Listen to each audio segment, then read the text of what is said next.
Bueno, shalom para todos. Vamos a comenzar hoy con la cuarta parte del estudio sobre el segundo éxodo revelado desde la salida de Egipto. Esta vez vamos a estudiar en la parashá Beshalach, cuando él mandó, y vamos a ver las instrucciones que tiene el Todopoderoso para nosotros a través de esta porción de la Torá. Así que tenemos muchas cosas muy importantes para aprender, así que los invito a que estén muy atentos a esta enseñanza. Recordemos que en Éxodo 13, en el estudio pasado, en el número 3, nosotros aprendimos algo muy importante. Cuando se ordena la fiesta del pan sin levadura, los 7 días de comer el pan sin levadura, es decir, de separar lo precioso de lo vil, nos advierte la Torá que esto será como una señal sobre nuestra mano y como un memorial delante de nuestros ojos para que la Torá de Yahweh esté en nuestra boca. Esto es muy importante de recordar porque, como les decía antes, en la iglesia cristiana siempre el enfoque ha estado en la marca de la bestia y nunca se estudió la marca del Eterno sobre su pueblo, sobre nosotros. Y la marca de su pueblo sobre nosotros es la Torá, es separar la Torá, que es lo precioso de todo lo del mundo, que viene siendo precisamente lo vil, lo que nos lleva a nosotros a pecar. Recordemos que Eclesiastés 1:9 nos dice: ¿qué es lo que fue? Lo mismo que será. ¿Qué es lo que ha sido hecho? Lo mismo que se hará, y no hay nada nuevo debajo del sol. También Isaías 46:9 nos dice: acordaos de las cosas pasadas desde los tiempos antiguos, porque yo soy Él y no hay otro Elohim, ni nada semejante a mí, que anuncio lo por venir desde el principio y desde la antigüedad lo que aún no había sido hecho. Que digo, mi consejo permanecerá y haré todo lo que quiero. Que llamo del oriente al ave y de la tierra lejana al varón de mi consejo. Dice el Eterno: yo hablé, lo haré venir, lo he pensado y lo haré. Nosotros tenemos que recordar siempre que nosotros tenemos un Elohim poderoso. Nosotros somos el pueblo del único Elohim verdadero en el mundo. Es que no existe otro, solo Yahweh es nuestro Elohim verdadero. Él tiene el control de todo. Él hizo el cielo, la tierra, el universo. Él tiene el control de las fuerzas físicas. Él tiene el control de todo. Y en esta parashá muy especialmente nos va a demostrar ese poder. También tenemos que recordar que la palabra nos dice a través del profeta Jeremías que vendrán tiempos en que ya el mundo no dirá vive Yahweh que sacó al pueblo de Egipto, sino vive Yahweh que sacó a su pueblo del este, del oeste, del norte y del sur y de todos los lugares donde nos había echado. Así que ese segundo éxodo está anunciado, ya lo hemos estudiado en los textos anteriores. Así que vamos ahora a la porción, porque tenemos muchas cosas que aprender. Vamos a la porción y vamos a aprender cosas muy importantes, instrucciones muy importantes, para que nosotros podamos sobrevivir al segundo éxodo y entrar en la tierra prometida. En el rumbo al desierto, vamos a entender esto. Ya en la porción pasada de la parashá, quedamos en que ya el pueblo está saliendo al desierto. Ya pasó el Pesaj, la institución del Pesaj, ya ellos comieron el Pesaj con el pan sin levadura y salen apresuradamente hacia el desierto. Ahora dice el versículo 17: y luego que Faraón dejó ir al pueblo, el Eterno no los llevó por el camino de la tierra de los filisteos que estaba cerca, porque dijo Yahweh, para que no se arrepienta el pueblo cuando vea la guerra y se vuelva a Egipto.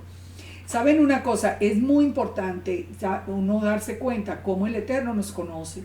El Eterno sabe y sabía que si enfrentaba a este pueblo de Israel que acababa de sacarlo de Egipto, si lo enfrentaba a la guerra inmediatamente, más bien ellos preferían volver a la esclavitud. Ellos todavía no conocían el poder del Eterno.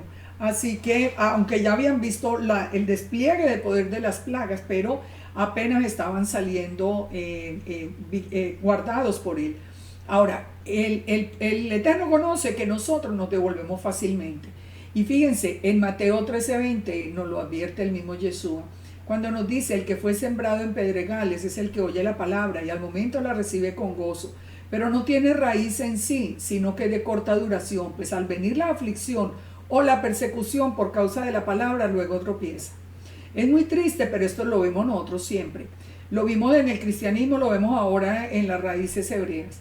Nosotros, hay personas que lo reciben con mucho gozo y lo entienden y todo, pero apenas lo llama el pastor o los líderes o los amigos o la familia al orden y le dicen, usted no puede, ¿cómo va a ser posible? Inmediatamente empieza la guerra, inmediatamente retrocede. Nosotros tenemos que estar firmes porque el Eterno nos ha hablado, nos ha anunciado que nosotros vamos a tener que enfrentar muchísimas guerras, aunque tenemos que enfrentar la misma familia. Yo he perdido familiares que amo con todo mi corazón y hoy por hoy no me hablan por causa de mi fe. Pero yo simplemente espero en el Eterno, en el día que ellos recapaciten, entiendan, y si no, pues siento mucho, pero de todas maneras nosotros tenemos que aprender a seguir adelante. ¿Qué guerra hay en el segundo éxodo? En el primer éxodo no podían pasar por la tierra de filisteos.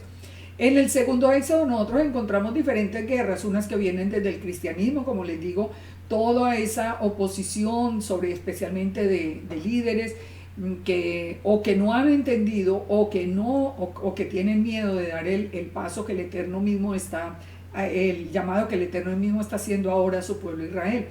También desde el judaísmo, porque aparecen muchas personas diciéndonos, no, ustedes, la Torah no es para ustedes no son Israel, ustedes siguen siendo gentiles, esto es judíos y gentiles, y bueno, ya sabemos como todo es toda esta historia.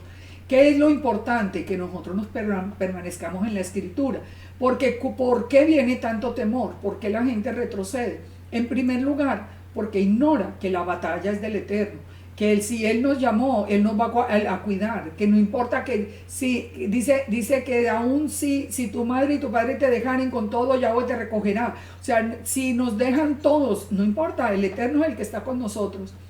También porque se ignora el plan de las Escrituras. Nosotros tenemos el problema muy serio de que la mayoría del pueblo creyente no estudia las Escrituras con juicio. Estudia muchas otras cosas, pero la Escritura realmente como tal no la estudia.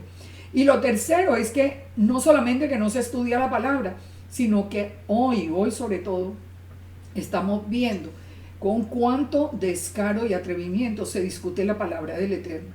Con cuánto descaro se presentan enseñanzas de hombres diciendo contrarias a la palabra del Eterno, y eso se toma pues aquí como la última palabra, pues por encima de lo que el Eterno, el creador del cielo y de la tierra, dijo. Entonces la palabra del Eterno está siendo cuestionada, por lo tanto hay mucho temor. La gente ya no confía que lo que está leyendo en la escritura que tiene en sus manos, esa sea la verdad. Cuando nosotros confiamos en la palabra del Eterno, nosotros no tenemos miedo, porque ahí está la palabra. Como yo siempre digo, el día que el Eterno me pregunte, ¿usted por qué estaba enseñando esto? Yo le voy a dar una cita de capítulo, versículo, yo le digo porque eso estaba en tu palabra y yo creo en tu palabra. Ni me invento, ni le aumento, ni le quito. Vamos a Éxodo 13. Éxodo 13 ya nos dice que para salir el pueblo de Israel, ellos tomaron los huesos de José y los llevaron conforme a la promesa que se había hecho. ¿De qué nos está hablando esto? Que todo Israel tenía que salir de Egipto. Todas las 12 tribus tenían que ir. El hecho de que llevara los huesos de José, ¿qué significa? ¿De qué nos está hablando? Proféticamente nos habla de la resurrección de los huesos secos. Porque esa resurrección de los huesos secos está directamente ligada a la resurrección de la casa de Israel al final de los días. Fíjense, aquí el pueblo de Israel ya está saliendo, ya salió de Egipto, digamos que terminó su esclavitud. Nosotros estamos apenas saliendo del mundo, terminando la esclavitud para que se cumpla ese segundo éxodo. Y ahora se está presentando la resurrección de los huesos secos. ¿Quiénes somos nosotros? Los que salimos del cristianismo y estamos ahora volviendo a la Torah y estamos volviendo a todos nosotros. Somos esos huesos secos de la casa de Israel que están volviendo a la vida, porque la Torah es vida. El Eterno mismo sopló sobre nosotros y nosotros nos estamos levantando como un gran ejército. Así que el hecho de que llevaran los huesos de José fuera es un anticipo profético de la resurrección de esos huesos secos. En Éxodo 13 nos enseña el Eterno algo muy interesante. Él es el que nos guarda. Recordemos esto porque el segundo Éxodo tal vez va a ser mucho más dramático y mucho más, con eventos mucho más traumáticos que el primero. Así que nosotros tenemos que estar preparados y tenemos que aprender del primero, que el Eterno es el que nos guarda. Dice la palabra en Éxodo 13:21. Y Yahweh iba delante de ellos, de día en una columna de nube para guiarlos en el camino, y de noche en una columna de fuego para alumbrarles, a fin de que anduviesen de día y de noche. Y nunca se apartó de delante del pueblo la columna de nube de día, ni de noche la columna de fuego. Ahora, ¿quién es el que protege a Israel? Aquí nos dice la palabra que Yahweh iba delante de ellos, pero recordemos, el Eterno Espíritu, nada lo puede contener. Y los hombres no pueden estar en la presencia del Eterno porque morirían.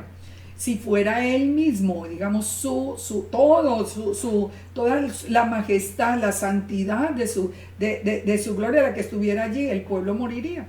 ¿Quién es el que va allí en medio del pueblo? Nos dice la Escritura. Nos dice que es el Sarjapanim o el ángel de la presencia. El Eterno le asegura a Moisés que él siempre estará frente a él. ¿De dónde viene esa expresión de Sarjapanim? Que recordemos que en las oraciones en el día de Yom Teruah se le llama Yeshua Sarjapanim. ¿De dónde viene esa expresión Sarjapanim o el príncipe de la cara de Elohim? Vamos a verlo a través de Isaías 63:7. En Isaías 63:7 es un texto que es muy interesante. Tal vez ya lo habíamos visto en otro estudio, pero vamos a recordarlo muy rápidamente. Dice: de las misericordias de Yahweh haré memoria, de las alabanzas de Yahweh conforme a todo lo que el Eterno nos ha dado, y de la grandeza de sus beneficios hacia la casa de Israel, que les ha hecho según sus misericordias y según la multitud de sus piedades. Porque el Eterno dijo: ciertamente mi pueblo son hijos que no mienten, y fue su Salvador. En toda angustia de ellos, Él, el Eterno, fue angustiado, y el ángel de su faz, o Sarjapanim en hebreo, lo salvó. En su amor y en su clemencia los redimió, y los trajo y los levantó todos los días de la antigüedad. Entonces, la presencia del Eterno, el Sarjapanim, es el que ha acompañado a Israel desde el principio. Claro que nos dice la palabra que ellos fueron rebeldes e hicieron enojar su Santo Espíritu, por lo cual se les volvió enemigo y él mismo peleó contra ellos. Pero el que lo guarda, el que ha guardado a Israel, es el que es la presencia del Eterno. En Éxodo 13:21 se establece que es Elohim y no un ángel cualquiera. Dice, porque la palabra nos dice muy claro, y Yahweh iba delante de ellos. Entonces, ¿qué vamos entendiendo acá? Si es Sarjapanim, el que salva a Israel, el que lo redimió, el que lo levantó y el que lo fortaleció, ¿qué estamos viendo? Una imagen visible de Elohim que puede estar con el pueblo sin que el pueblo muera. Entonces nos dice en el versículo 11, se acordó de los días antiguos de Moisés y de su pueblo diciendo: ¿dónde está el que les hizo subir del mar con el pastor de su rebaño? ¿Dónde el que puso en medio de él su Santo Espíritu? El que los guió por la diestra de Moisés con el brazo de su gloria, el que dividió las aguas delante de ellos, haciéndose a un nombre perpetuo. Siempre nos está hablando de que el Eterno mismo, a través de su presencia visible, de Sarjapanim o del ángel de Yahweh, que es otro de los nombres que recibe, él nos estaba guardando el pueblo. Nosotros sabemos que esto es un anticipo de Yeshua, porque Yeshua es la imagen visible del Elohim invisible.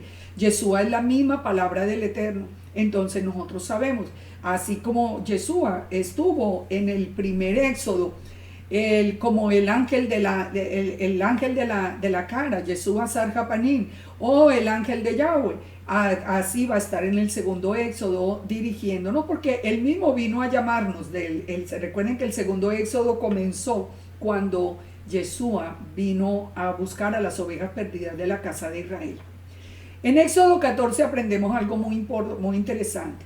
El pueblo de Israel, el Eterno entonces le dice a los hijos de Israel que den la vuelta, recuerden que no pasen por los filisteos por el temor a la guerra, que den la vuelta y se sitúen delante de Pija-Jirot, entre Migdol y el mar, hacia Baal-Zephón, y delante de él acamparéis. ¿Quién era Baal-Zephón? Baal-Zephón era el último de los dioses de Egipto. Es decir, lo que está haciendo el Eterno, situando al pueblo frente al Mar Rojo, frente a Baal-Zephón, es, digamos que, iniciando la última batalla contra los dioses egipcios en aquel tiempo. Recordemos que las plagas fueron contra cada una de esas deidades. Ahora dice entonces, el faraón va a decir, los hijos de Israel están encerrados y yo voy a endurecer el corazón del faraón para que los siga. Y seré glorificado en faraón y sabrán los egipcios que yo soy Yahweh. Muy importante, los egipcios estaban pendientes qué iba a pasar con la persecución, si de pronto iban a volver a traer el pueblo de Israel a casa. Pero si no, si ya ellos iban a saber que había sido destruido Faraón y todo su ejército, y ellos sabrían quién es Yahweh, y así lo hicieron. ¿Qué va a pasar en el segundo éxodo? En el segundo éxodo va a pasar exactamente igual. Todo lo que fue será, no hay nada nuevo debajo del sol. Fíjense, en el segundo éxodo, el Eterno va a estar frente al Baal-Zephón del momento, que es el antimesías, y el corazón del mundo se va a endurecer, el corazón de la bestia se va a endurecer y viene a perseguir a Israel, un evento que está anunciado en Apocalipsis 12. Esto es siempre muy interesante recordar esas palabras. Todo lo que fue será, no hay nada nuevo debajo del sol. En Apocalipsis 12, miremos Apocalipsis 12 de qué nos habla. Apocalipsis 12 nos habla de ciertos personajes que tenemos que definir. Primero, la mujer, que es Israel. La visión nos da la visión del tiempo del nacimiento de Yeshua y nos advierte de una profecía que ya fue cumplida. Y era que el dragón iba a perseguir el hijo, o sea, el nacimiento a Yeshua cuando nació para matarlo. Eso ya lo sabemos por la historia y por el pacto renovado que sí ocurrió. La mujer tiene 12 estrellas sobre su cabeza, que son las 12 tribus de Israel, y nos habla también de un gran dragón escarlata que tiene 7 cabezas y 10 cuernos. Ahora, ¿quién es ese dragón? El dragón nos lo define la misma escritura. Recuerda que nosotros no tenemos que inventarnos nada. El dragón, nos dice Apocalipsis 12:9, que es la serpiente antigua que se llama Diablo y Satanás, el cual engaña al mundo entero, que fue arrojado a tierra y sus ángeles arrojados con él. Entonces, él es arrojado a la tierra y allí empieza a perseguir a ese remanente de Israel que está siendo sacado al desierto, aquí en Apocalipsis 12, donde será guardado por 3 años y medio. Vamos a ver lo que nos dice la palabra. Apocalipsis 12:6, la mujer huyó al desierto, donde tiene lugar preparado por Elohim, para que allí la sustenten durante 1260 días, que son ¿qué? 3 años y medio. Entonces fíjese, el pueblo de Israel está saliendo de Egipto, el faraón viene persiguiéndolo. El pueblo de Israel entra al mar, el mar se abre, el pueblo pasa, pero el mar se cierra y se traga, y con eso termina la vida de Faraón y de sus ejércitos. En el segundo éxodo, que ya vimos anunciado en Jeremías 23, también hay un remanente de Israel que va a ser sacado al desierto para ser sustentado durante los últimos 3 años y medio. Es un remanente que va a tener una condición muy especial, que ya la vamos a ver, que es que guarda la Torá y tiene el testimonio de Yeshua. Tiene que cumplir los 2 requisitos. Ese remanente que esté fiel en ese momento va a ser sacado. Pero, así como en el primer éxodo, también el dragón, la serpiente antigua o Hasatán, viene detrás de ese pueblo para tratar de destruirlo. ¿Cómo va a ser la persecución? Miremos el versículo 9 de Apocalipsis 12. Y fue lanzado fuera el gran dragón, la serpiente antigua que se llama Diablo y Satanás, el cual engaña al mundo, que fue arrojado a la tierra y sus ángeles arrojados con él. Entonces oí una gran voz del cielo que decía: ahora ha venido la salvación, el poder y el reino de nuestro Elohim y la autoridad de su Mesías, porque ha sido lanzado fuera el acusador de nuestros hermanos. O sea, aquí está hablando del momento en que fue lanzado del cielo, la pelea que tiene con el arcángel Miguel. Entonces nos dice acá que ya cuando él sea lanzado del cielo, de donde está él en el aire, cuando ya sea lanzado y ya no pueda seguirnos acusando, es porque ya viene la consumación de todos los siglos y el establecimiento del reino del Mesías. Dice, y ellos le han vencido por medio de la sangre del Cordero y de la palabra del testimonio, por medio de la sangre de Yeshua y de la Torá, que es la palabra del testimonio, y menospreciaron su vida hasta la muerte. Por tanto, alegraos cielos y los que moráis en ellos. Ay de los moradores de la tierra, porque el diablo ha descendido a vosotros con gran ira, sabiendo que tiene poco tiempo. Y cuando vio el dragón que había sido arrojado a la tierra, persiguió a la mujer que había dado a luz al hijo varón, o sea, a Israel, la persigue. Aquí vemos una en el PowerPoint, ustedes pueden ver como los dos que persiguen, el faraón en el primer éxodo, el dragón en el segundo éxodo, persiguiendo a Israel. Ahora, fíjense, esto tan interesante lo que sigue diciendo. Y se le dieron a la mujer las dos alas de la gran águila para que volase de delante de la serpiente al desierto. Ese remanente de Israel está siendo recogido por los ángeles. Recuerden que Yeshua nos dijo que él ordenaría a los ángeles a quienes recogía. El remanente está siendo recogido. El dragón empieza la persecución, pero nosotros tenemos que confiar en la palabra que nos dice que, como en el primer éxodo que se le dieron alas de águila al pueblo de Israel, en el segundo éxodo también nos serán dadas las dos alas de la gran águila para que podamos correr y huir del dragón. Y fíjense, qué interesante.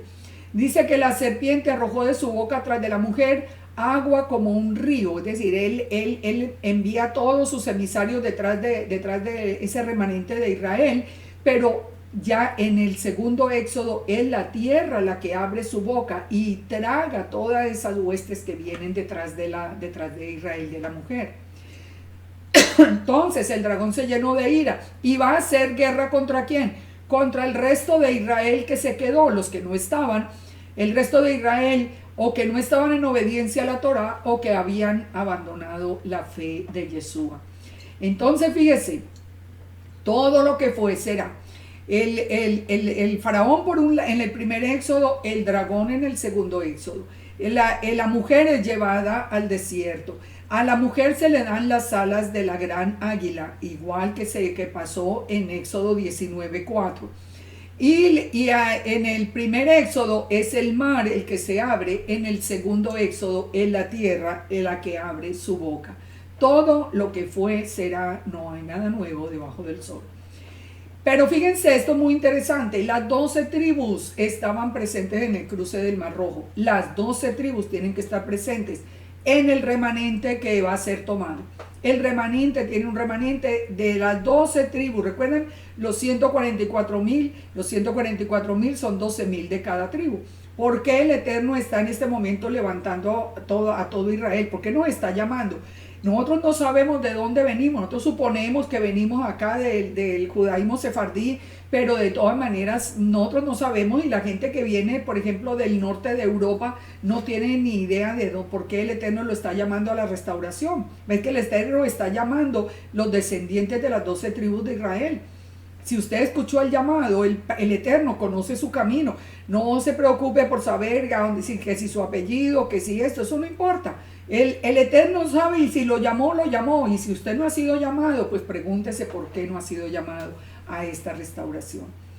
Entonces, fíjense acá, muy interesante.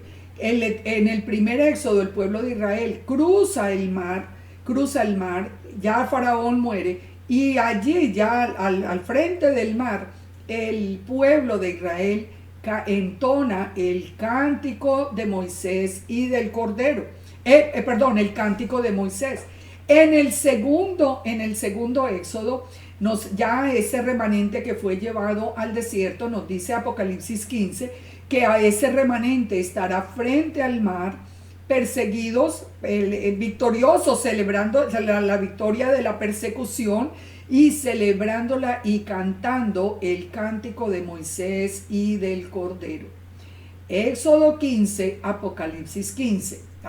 Yo como no creo como en las coincidencias, yo pienso que definitivamente tiene mucho que ver. En el primer éxodo, el pueblo ya pasa y el triunfante canta el cántico de Moisés. En el segundo, cantaremos frente al mar de cristal el cántico de Moisés y del Cordero.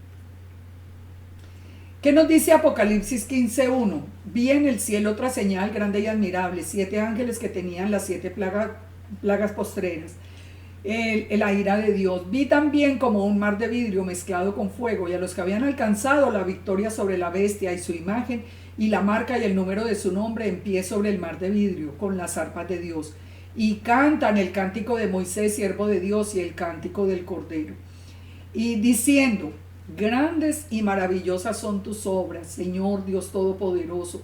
Justos y verdaderos son tus caminos, Rey de los santos. ¿Quién no te temerá, oh Señor, y glorificará tu nombre? Pues solo tú eres santo, por lo cual las naciones vendrán y te adorarán. ¿Cuándo vendrán las naciones a adorarlo? Recordemos que en el milenio las naciones siguen. Las naciones han sido juzgadas conforme a su rebeldía y conforme a su pecado. Pero de todas maneras quedan naciones durante el milenio, pero esas naciones tienen que venir año tras año, tienen que venir a Jerusalén y tienen que venir tienen que guardar el Shabbat y tienen que venir en la fiesta de tabernáculos. Así que todas las naciones vendrán y te adorarán, porque tu juicio se han manifestado. Es decir, porque las naciones han conocido, como conoció Egipto, quién era Yahweh, el Elohim de Israel. Entonces, fíjense, de nuevo, todo lo que fue será. El cántico de Moisés en el primer éxodo, el cántico de Moisés y del Cordero en el segundo éxodo. ¿Cuál es la clave para nosotros salir triunfantes de todo esto? Miremos lo que sucedió cuando fueron a entrar y miremos una instrucción muy importante. ¿Cuál es la clave para salir triunfantes? Dice, Moisés le dijo al pueblo: no temáis, estad firmes y ved la salvación, ved a Yeshua, que Yahweh, la salvación que Yahweh hará hoy con vosotros. Porque Yahweh, dice el verso 14, peleará por vosotros y vosotros estaréis tranquilos. Y entonces el Eterno le dijo a Moisés: ¿por qué clamas a mí? Dile a los hijos de Israel que marchen. O sea, ¿cuál es la clave para salir triunfantes? Primero, saber que el Eterno es el que va a pelear por nosotros. Y segundo, marchar. El Eterno no nos manda a orar, el Eterno no nos manda a que nosotros aquí clamemos, no, a que marchemos siguiendo cuál instrucción, todas las que nos está dando a través de su palabra para el segundo éxodo. Es muy importante recordar que el Eterno nos ve a nosotros como un pueblo, como un ejército. Nosotros tenemos que marchar, solamente creer en la palabra y seguir adelante. Ahora, ¿quién es el que lo guarda? Ya una vez ya pasaron de allí. ¿Quién es el que guarda a Israel? El que lo guarda es el ángel de Yahweh. El ángel de Yahweh es el que nos va a guardar a nosotros. ¿Y quién es el ángel de Yahweh? Lo hemos visto en muchos estudios. El ángel de Yahweh se define como la presencia misma del Eterno, como una presencia visible de Elohim. Él iba siempre delante del pueblo y estaban cuidando a Israel en toda la travesía, nunca lo abandonaron. El ángel de Yahweh se identifica como el Eterno mismo. El ángel de Yahweh y el Shaddai son manifestaciones físicas físicas de Elohim que el hombre puede ver sin que muera. Ahora, miremos esto que es muy interesante. ¿Cuántos días pasaron entre el Pesach y la salida de Egipto y la llegada al Mar Rojo? Pasaron 3 días. Ahora, ¿de qué nos están hablando esos 3 días? ¿Ustedes creen que es coincidencia que Yeshua muere en el día de Pesach como cordero de Pesach, claro, entre las 2 tardes? y resucita después de 3 noches y 3 días. Muchos hoy están diciendo que eso no es importante y que la fiesta es al día siguiente. Pero ¿cómo no va a ser importante si estaba anunciado desde el principio, desde el primer éxodo? Si Yeshua lo anunció como una señal de que Él era el Mesías.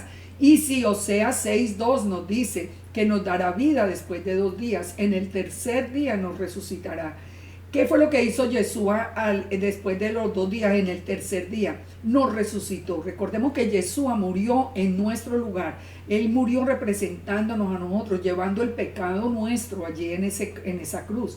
Entonces, cuando Él resucita al tercer día, lo que nos está dando es la posibilidad de nosotros ser una nueva creación. Por eso es que podemos volver a ser parte de la novia del Cordero. También en el tiempo final dice que después de 2 días, en el tercer día nos resucitará.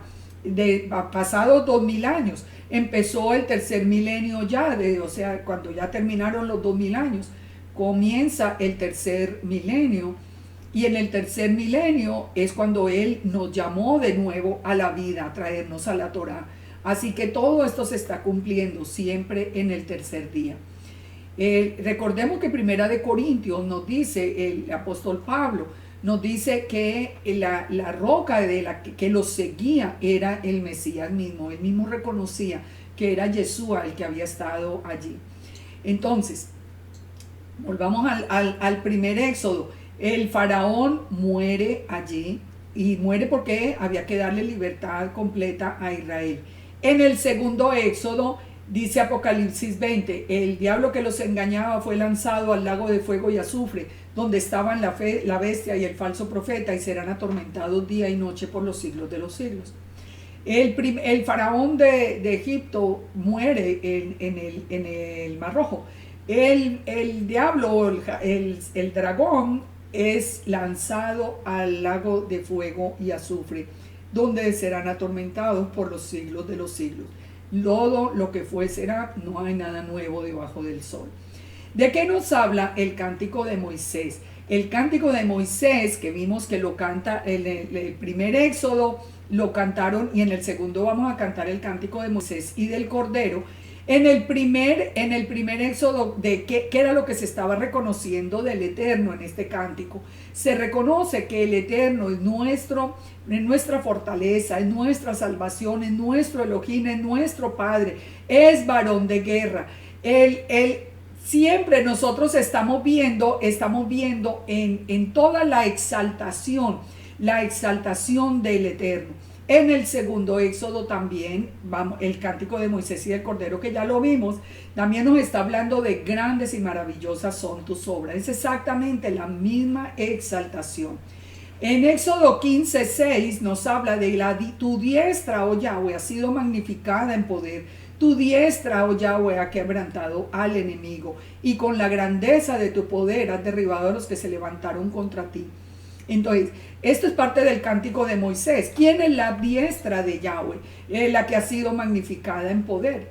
En el Salmo 118:14 también el rey David dice, mi cántico y mi fortaleza es Yahweh, él ha sido mi salvación. Pero dice, voz de júbilo y de salvación hay en la tienda de los justos, porque la diestra de Yahweh hace proezas. La diestra de Yahweh es sublime, la diestra hace valentía. No moriré, sino que viviré. ¿Quién es esa diestra de Yahweh? Fíjense que el Targum, la versión aramea de la Torá, nos advierte que la diestra de Yahweh es un antropomorfismo, es decir, que es una presencia física de Elohim. El Salmo 110, que nos dice que está sentado a la derecha del Padre, que la diestra está sentada a la derecha, que es el que viene a hacer juicio y que es el sacerdote en el orden de Melquisedec. Entonces, ¿de quién estamos hablando? Estamos hablando de Yeshua, sin duda. Por eso dice, ¿quién como tú, Yahweh, entre los dioses? ¿Quién como tú, magnífico en santidad, terrible de maravillosas hazañas, hacedor de prodigios? Ese es nuestro Elohim. Ese es nuestro Elohim. ¿Saben una cosa? Yo les digo que yo de verdad no puedo entender cómo la gente es embelesada con los hombres. Ay, no, porque no, mire lo que dijo este, mire lo que dijo aquel. Pero yo digo, Pero ¿cómo no viven más bien embelesados con un Elohim tan poderoso como el nuestro? Magnífico en hazañas, Él lo que anuncia así se cumple, Él sabe de lo que está hablando, pero hoy es menospreciado. Esas son cosas que francamente yo les confieso que yo no puedo entender. Yo no puedo entender como esa idolatría por los hombres. Ay, no, aquí lo que dijo el rabino fulano o lo que dijo. Miren, el Eterno es el que es magnífico en santidad.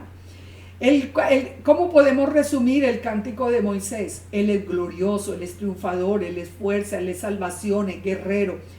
Yahweh es su nombre, magnífico en santidad, temible, hace maravilla, es misericordioso, es el redentor, es el guía, reina para siempre, es el esposo para su heredad. Fíjense, todo esto pues lo podemos resumir del cántico de Moisés. Lo mismo que vamos a cantar cuando nosotros seamos parte de ese nuevo Éxodo. En Éxodo 15 viene una enseñanza muy interesante que son las aguas amargas. Dice que Israel ya partió del Mar Rojo y durante 3 días ellos tuvieron sed. Cuando ellos llegan a las aguas finalmente, después de 3 días, que está el pueblo sediento, pero encuentran que las aguas son amargas. Ahora viene una instrucción. ¿Por qué encuentran las aguas amargas? Bueno, el Eterno les quería dar, siempre el Eterno cuando nos pone una dificultad al frente es porque nos quiere dar una enseñanza. Aquí le quería enseñar algo muy importante al pueblo de Israel. Le dice que ponga un árbol, un madero, dentro de las aguas y las aguas serán sanadas y se podrán beber. ¿De qué nos está hablando eso proféticamente? Del madero, de la cruz de Yeshua. Exactamente, porque sabemos, porque lo podemos decir, porque Yeshua en el madero también tomó las aguas amargas por nosotros. Yeshua, cuando le pasaron las aguas amargas, él murió. ¿Por qué murió cuando tomó las aguas amargas? Miremos número 5, recordemos la ley de los celos, la ley de Sotá, es una ley que se refiere a la restauración y a la reconciliación. Si una mujer, que es usada para referirse a Israel, una mujer se sospechaba que era infiel, debía ser traída delante del sacerdote, debía ser presentada en el templo y debía tomar las aguas amargas, que las aguas amargas se habían preparado inclusive con polvo del suelo del tabernáculo. Si la mujer era inocente, nada le pasaba al tomar las aguas amargas, pero si era culpable, su vientre se hincharía y aún podría morir. O sea, todo esto que ustedes lo pueden estudiar en el libro de Números, es lo que nos explica por qué Yeshua en el madero tomó las aguas amargas y murió. Él estaba muriendo en el lugar nuestro y nosotros éramos culpables. Así que todo este tiempo de las aguas amargas, nosotros vemos el significado, pero ¿qué pasa en el segundo éxodo? Recordemos, el segundo éxodo comienza con Yeshua, pero al final del segundo éxodo, nosotros estamos viendo lo mismo. Al final también vendrán aguas amargas, nos dice Apocalipsis 8:10, y los hombres que las beban de ellos, muchos van a morir por causa de las aguas amargas. Esto es muy interesante, todo lo que fue será. Ya solamente que en el segundo éxodo no es Yeshua el que va a tomar las aguas por nosotros, somos nosotros los que las vamos a probar. Pero si nosotros estamos en obediencia, nada va a ocurrir. Y esto lo tenemos que saber. Esto lo tenemos que saber. Fíjense, en Mara, a la salida de Egipto, allí cuando las aguas fueron endulzadas, se les dieron todos los mandamientos y estatutos. Se les dieron mandamientos y estatutos al pueblo. ¿Eso qué quiere decir? Que una vez que Yeshua haya pagado ese precio por nosotros y Él haya convertido las aguas en aguas de sanidad, nosotros tenemos que venir a la Torah a obedecerla. Es que eso que aprendimos nosotros en la iglesia cristiana era absurdo, que nosotros no teníamos que obedecer los mandamientos. Entonces Él murió por la desobediencia y nos dijo, no, sigan siendo desobedientes. Eso no tiene ningún sentido. Aquí nos dice muy claro que fue en el lugar de Mara donde se dieron los estatutos y los mandamientos. Nosotros tenemos que venir a la obediencia al Eterno. ¿Cuál fue el resultado? Fíjense que lo interesante de la palabra, cuando nosotros entendemos que todo lo que fue será, porque aquí nos hace como un cierre. ¿Cuál fue el resultado? Dice, llegaron a Elim, ya una vez que tomaron esas aguas saneadas y ya ellos empezaron a obedecer los mandamientos, llegaron a Elim, donde había 12 fuentes de agua y 70 palmeras. ¿Qué significan las 12 fuentes de agua? Pues eso nos está hablando proféticamente del tiempo final.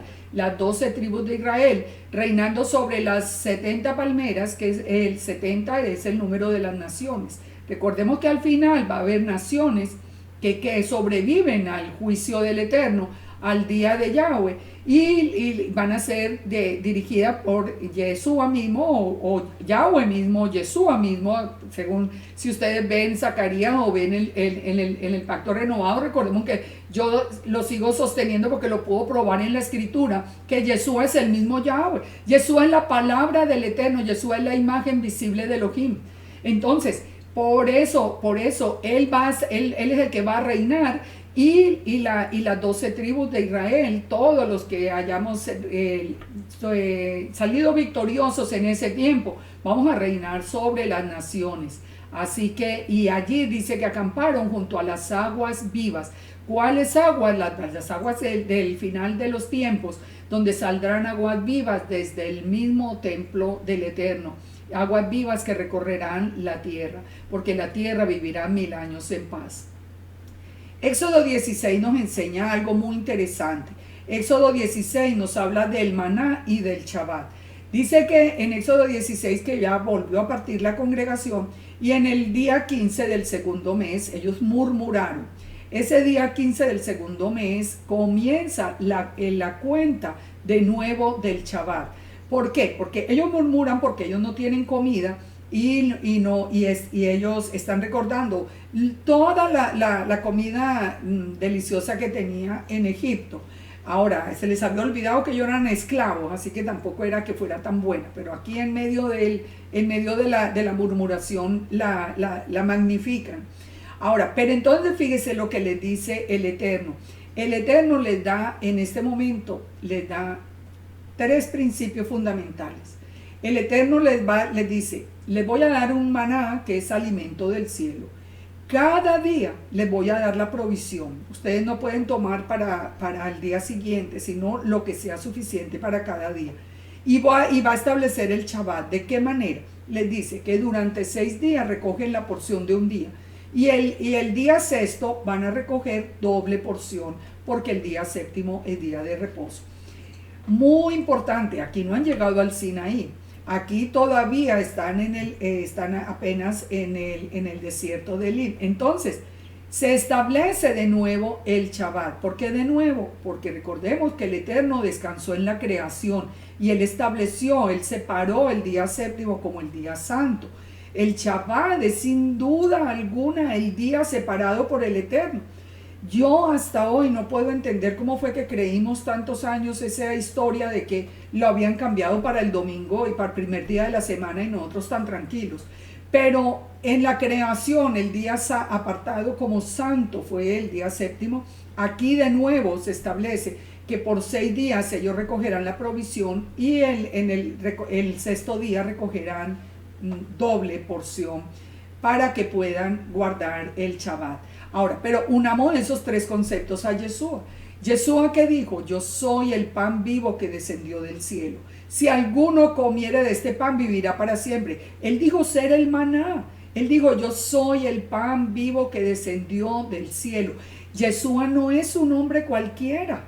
Es que cuando usted se crea esa historia de que Yeshua es hijo de José y de Miriam, pues entonces nada tiene sentido. Por eso tiene que empezar a criticar las escrituras, porque nada le cuadra. Entonces mejor decir que las escrituras son las equivocadas y no usted.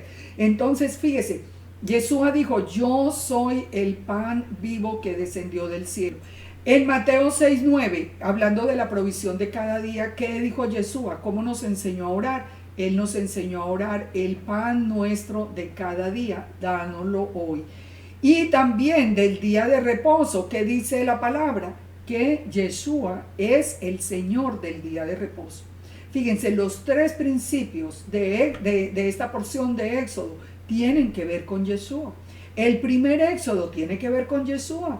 Al segundo Éxodo, sin duda, porque ya Él vino, ya Él nació, Él murió, Él ya le dio testimonio al mundo de su presencia.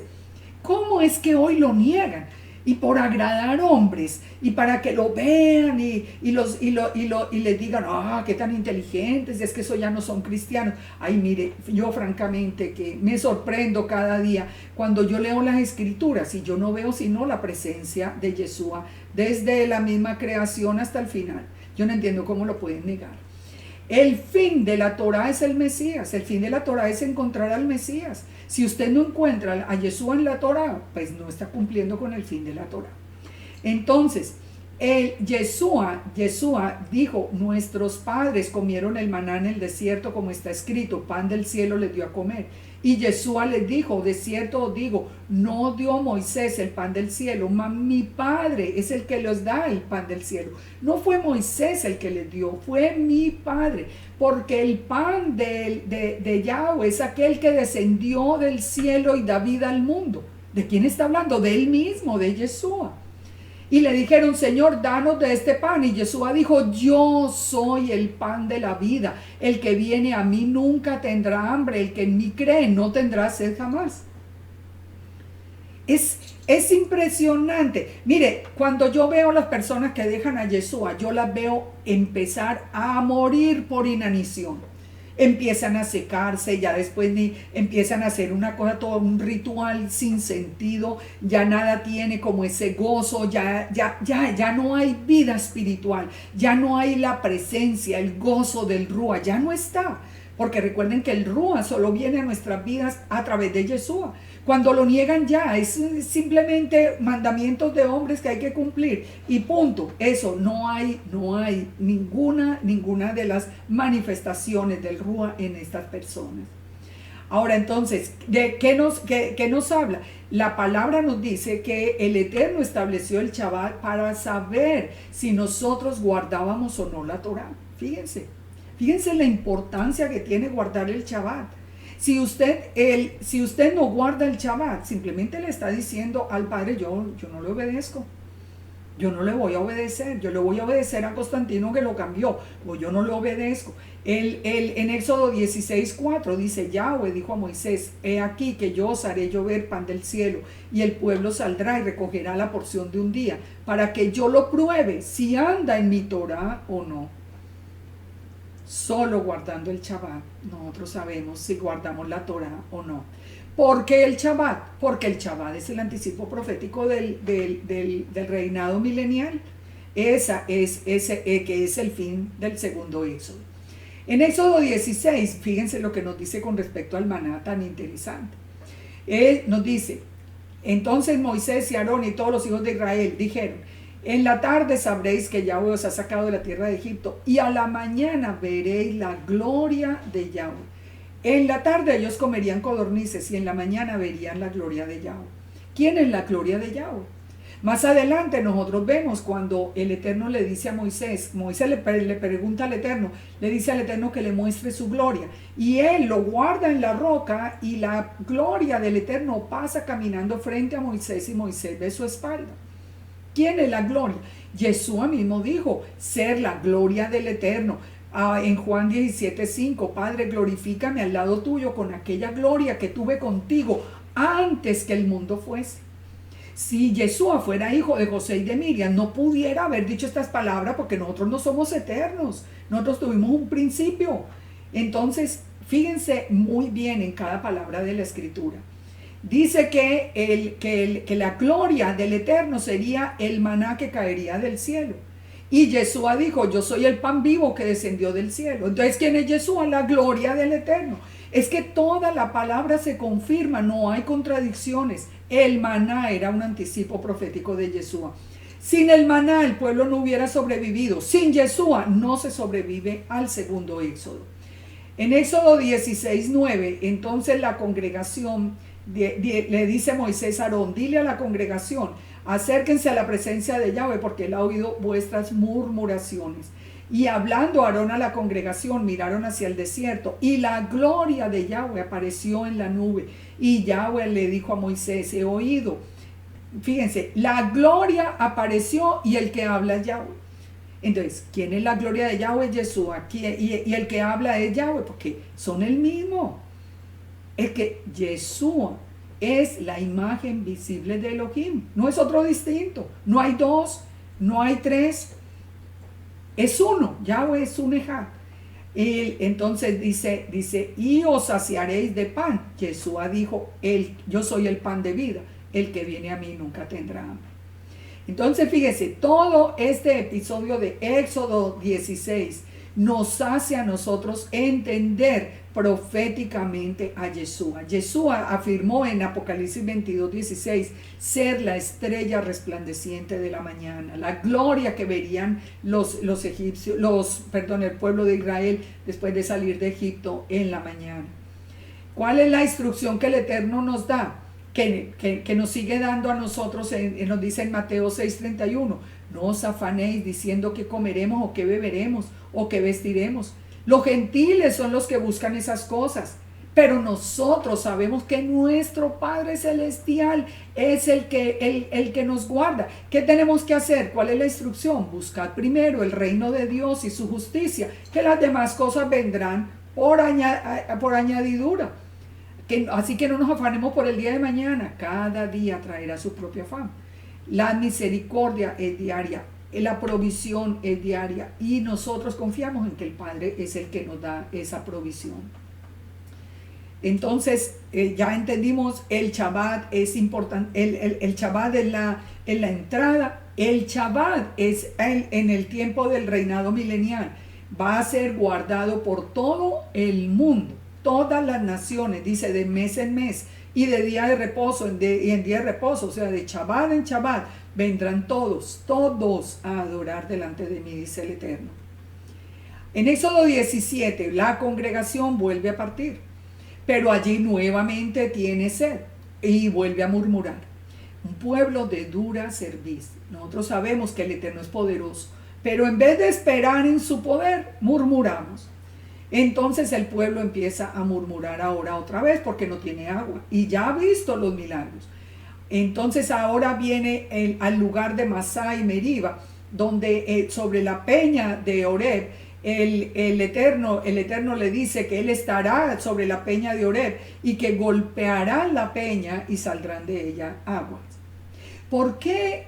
Ustedes se han preguntado por qué esta primera vez el Eterno le dice que le dé golpe a la peña, pero en la segunda solo le dice que le hable. ¿A quién representa la peña de Oreb? La fuente de agua viva, a Yeshua, que fue primero golpeado en su primera venida, fue golpeado, pero en la segunda ya no va a ser golpeado. Él ya viene con toda su majestad y todo su poder, y olvídense que nadie lo va a golpear. Ahí va a ser la palabra de él la que va a hacer la espada que sale de su boca, la que va a hacer juicio. Ahí ya es hablando con él, pero en la primera era golpeado. Siempre encontramos a Yeshua en la Torá. Ahora, pero ¿qué podemos aprender para el segundo éxodo de este texto? Nos dice que nosotros adoremos, postrémonos, arrodillémonos delante de Yahweh, porque Él es nuestro Dios, nosotros el pueblo de su prado, las ovejas de su mano. Que no se nos olvide que Él es nuestro proveedor. Dejen la murmuración. Por eso el Salmo 95 dice, no endurezcan su corazón como en Meriba, como en el día de Masá en el desierto. Cuando nosotros nos olvidamos del poder del Eterno es cuando empieza la murmuración. Yo veo tantas personas que en lugar de estar aprendiendo la palabra, son murmurando aquí, allí por una cosa, sembrando cizaña, criticando. Mire, aprendamos más bien, vengamos delante de nuestro Hacedor y postrémonos delante de Él. En Hebreos también nos confirma este mismo texto, diciéndonos, exhortaos, que para que ninguno se endurezca por el engaño del pecado, porque hemos sido participantes con Yeshua, con tal que retengamos firme hasta el fin nuestra confianza. Nosotros tenemos que tener la fe y la certeza en nuestro Hacedor, el que llama las cosas que no son como si fuesen. Eso no somos nosotros los que hacemos eso, como por ahí muchos enseñan equivocadamente. Solo el Eterno lo puede hacer. Y terminamos con algo muy interesante. Con toda esta murmuración que vino contra el pueblo, Amalek, como consecuencia, siempre en Éxodo 17, siempre que el pueblo de Israel murmura, aparece Amalek.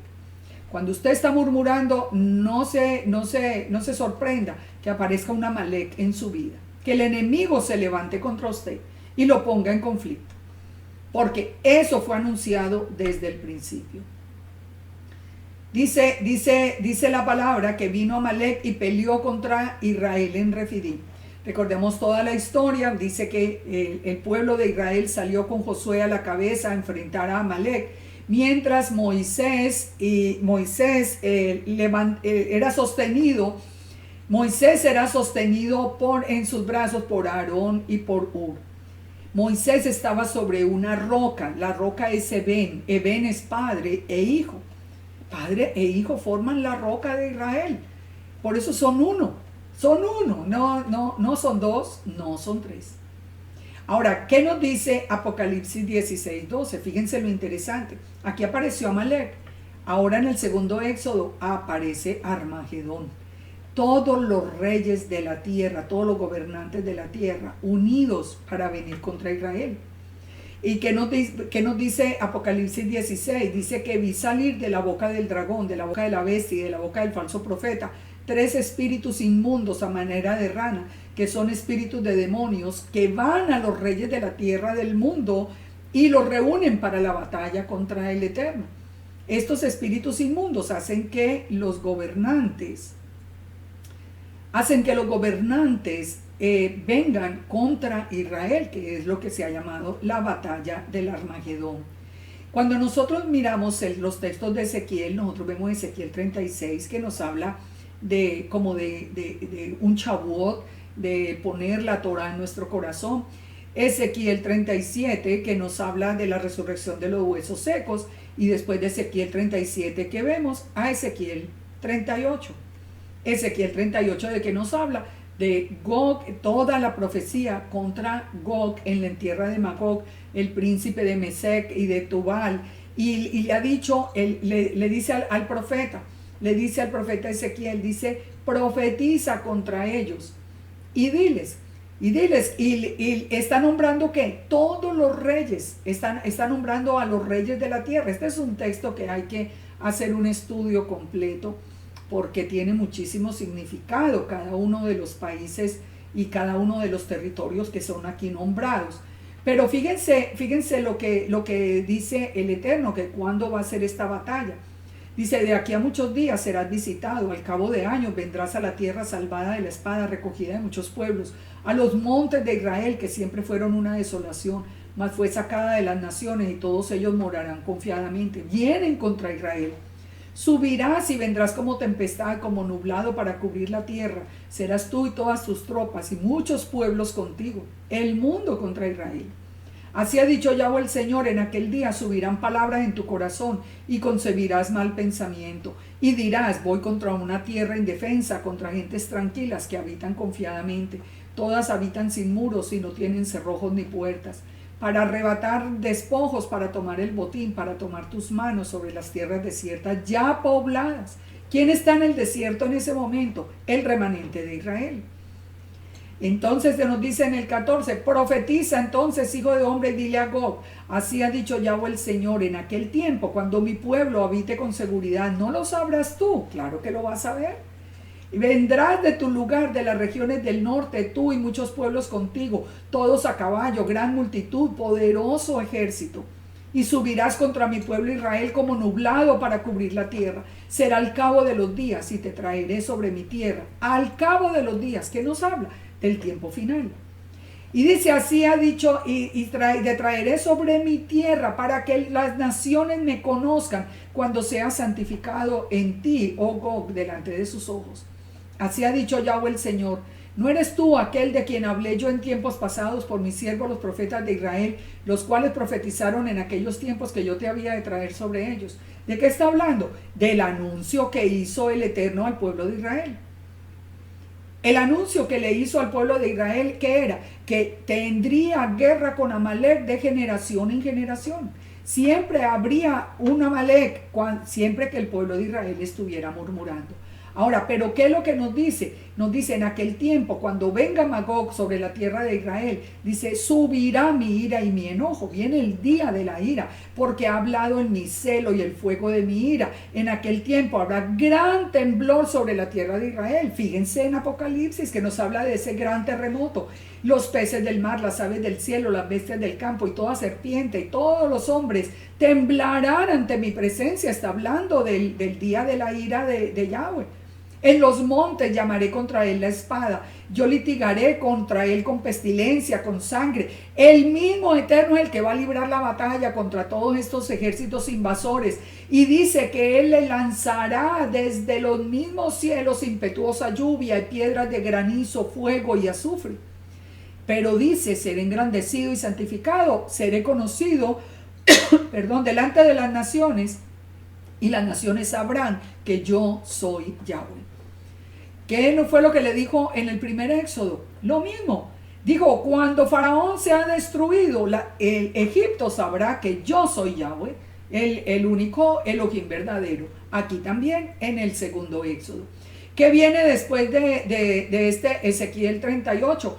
Sigue ya hablando del reinado del Mesías y del templo y por último de la Nueva Jerusalén. Es en orden cronológico el libro de Ezequiel. Entonces, fíjense cómo fue el anuncio y con esto terminamos. Nos dice, por cuanto la mano de Amalek se levantó contra el trono de Yahweh. ¿Quién es Amalek entonces? ¿Quién es el que se levantó contra el trono de Yahweh? Hasatán. Cuando el pueblo de Israel murmura, aparece Hasatán. Y dice aquí, por cuanto se levantó contra el trono de Yahweh, Yahweh tendrá guerra con Amalek de generación en generación. Pero al final será ya destruido, echado en el lago de fuego.